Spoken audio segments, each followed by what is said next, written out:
Next up, we thought we'd share a practical application for how our work to drive enhanced outcomes in social media over the last 3 years is playing out in the compliance space. Duncan Swan works within our invasive pests and animals operations team in southeast Queensland, and he was the driving force behind the use of social media to target compliance activities. Over to you, Duncan. Thanks very much, Steph, and thanks very much for the opportunity to speak to the forum today. I was just going to give a practical example of how we use social media and compliance over the last 4 years, focused on a Cactus compliance project in southeast Queensland. So first of all, just talking about online biosecurity risks.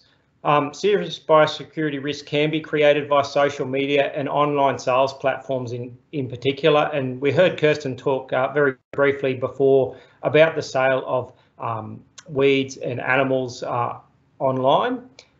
And as an example, by mid-2017, Biosecurity Queensland was receiving a significant number of reports of the illegal sale of weeds online, primarily on Gumtree and primarily around regulated cacti.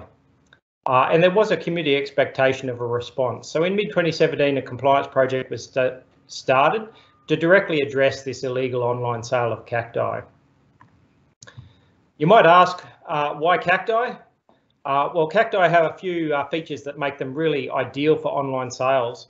First of all, they're really easy to propagate, and you can cut a piece off, put it in a box, post it, and it arrives pretty much in the same condition it was sent.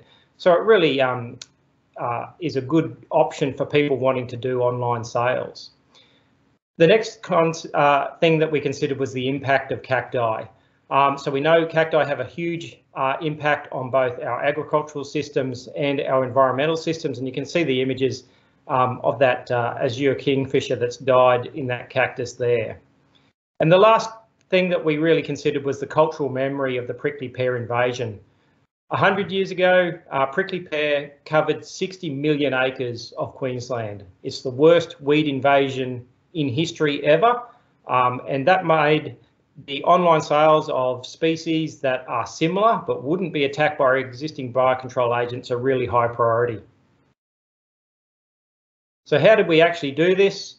Well, we started off small, just officers checking for sales of regulated cacti on Gumtree. And the good thing about Gumtree is people often provide their phone number, so we're able to get in contact with them, let them know that the thing they were selling was regulated, and an officer would attend the premises, remove the cacti, and basically do some engagement as well. So over the next year, so this is mid-2017 to mid-2018, 315 individual cacti were seized.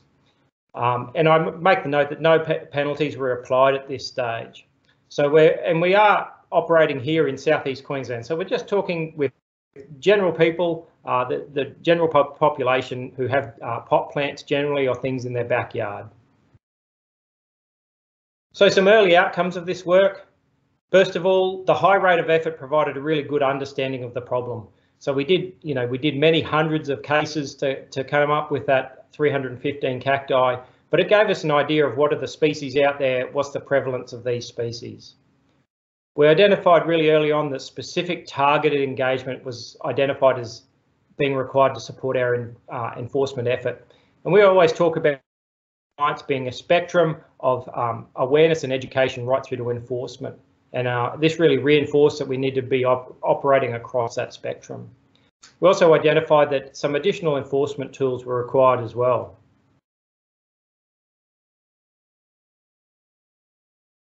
So obviously the digital environment is always changing. So we noticed in 2018 and 2019 there was a significant drop, I should say, in the number of cacti being offered for sale online. And we identified two reasons for this. One, we were having an impact on the people who were selling online, so all our compliance efforts were working. But also sellers were transitioning to Facebook Marketplace, which was becoming the preferred platform at that stage. Facebook Marketplace is a very, very different platform to Gumtree. Sellers tend to be, they use pseudonyms, they're highly suspicious. So a very different platform from Gumtree. And we identified upfront We needed a different approach because we didn't have any good tools to engage with people on Facebook. So we collaborated with the DAF Digital Communications team, and they did a fantastic job for us. They identified that they could help, and they engaged directly with Facebook to develop what became BQ Officer. So BQ Officer is basically a private Facebook account that we're able to use and engage with people on Facebook Marketplace.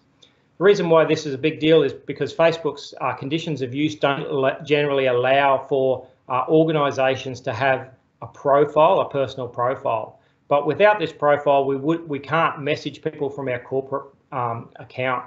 So this BQ Officer profile allows us to send messages to people offering things for sale on Facebook. I'd note there that this came online at towards the end of last year. And since then, we've used it 40 times and had about a 30% response rate.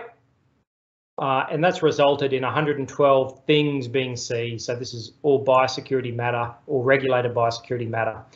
So that response rate seems quite low.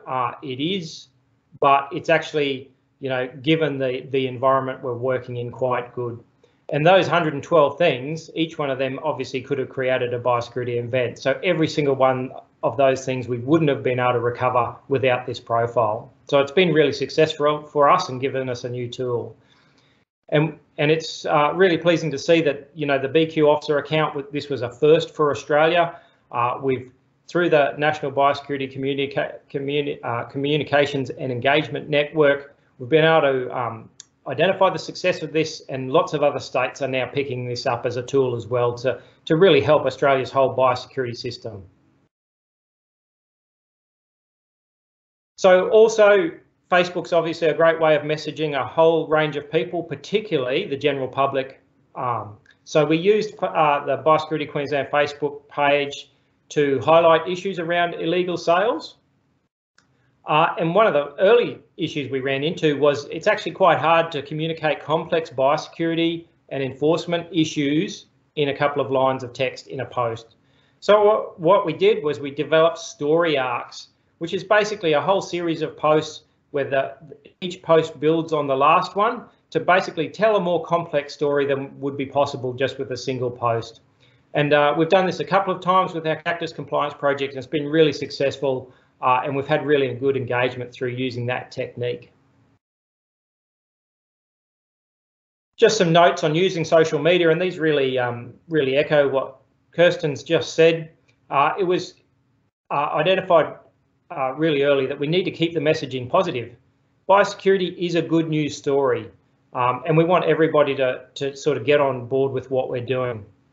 We really tried to highlight what we're doing and our efforts to protect our biosecurity systems, and really focus on the risks being created by offenders in this case. And another really critical component of this was that all our messaging was supported by operational compliance and enforcement. So where people were making complaints or reporting,